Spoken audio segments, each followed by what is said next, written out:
We have new information tonight about 18-year-old Zoe Hastings' murder. Hastings disappeared October 11th after returning a video to this red box at a Walgreens only a minute from her home. She was headed to a 5 o'clock church meeting, but she never made it. Antonio Lamar Cochran is charged with her capital murder. He's under $2.5 million bond. Sean Rabb with new court documents, first on Fox 4. And Clarice, those court documents secured today also tell us why police immediately began looking at Zoe Hastings' social media life. We now know where the capital murder charge against Antonio Cochran comes from, and we know how long it was before she was taken to the wooded area where she would be found dead. We know Zoe Hastings was stabbed to death, left to die in a pool of blood outside the white Honda Odyssey van she left home in. The medical examiner lists Hastings' cause of death as incised wounds to the neck. Incised wounds are relatively cleanly made cut marks, slashes across an area. That explains why detectives took several pocket knives and other sharp instruments from the apartment where Antonio Cochran was staying with friends, hoping to find the murder weapon. Zoe was headed to a mission preparation class at the Lake Highlands Church of Jesus Christ of Latter-day Saints that started at 5. New court documents show her cell phone indicating she left home at 4:41 p.m.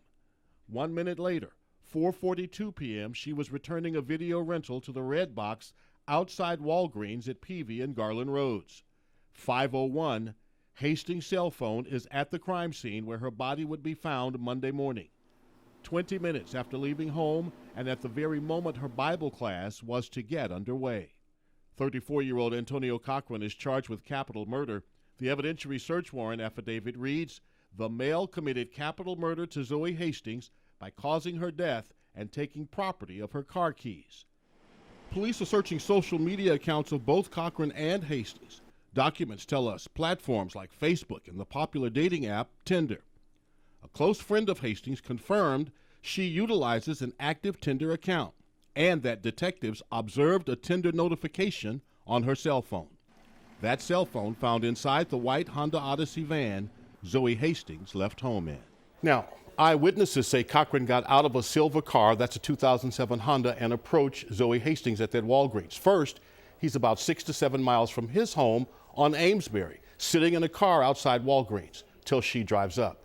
Then there's a 19-minute gap from the time they leave Walgreens at 4:42 to when her cell phone's identified at the crime scene at 5:01. And the crime scene where Zoe Hastings found, just a mile and a half from that Walgreens. A 19-minute gap, Clarice, that right now we don't have the answers, don't know what happened or where they were. Sean, you pointed out the documents indicate capital murder was committed by the injuries that led to Zoe Hastings' death. And how do her car keys figure into that? Right. So in a case like this, capital murder is committed when a murder takes place while another crime is being carried out. Through the court documents, detectives are saying the taking of her car keys is robbery, taking another person's property. Thus, robbery and murder, capital murder. Now, we'll never know for sure, but you have to assume Zoe Hastings knew at some point she was sitting next to danger and was likely trying to fight against her attacker to save her life. Sean, thank you. All right.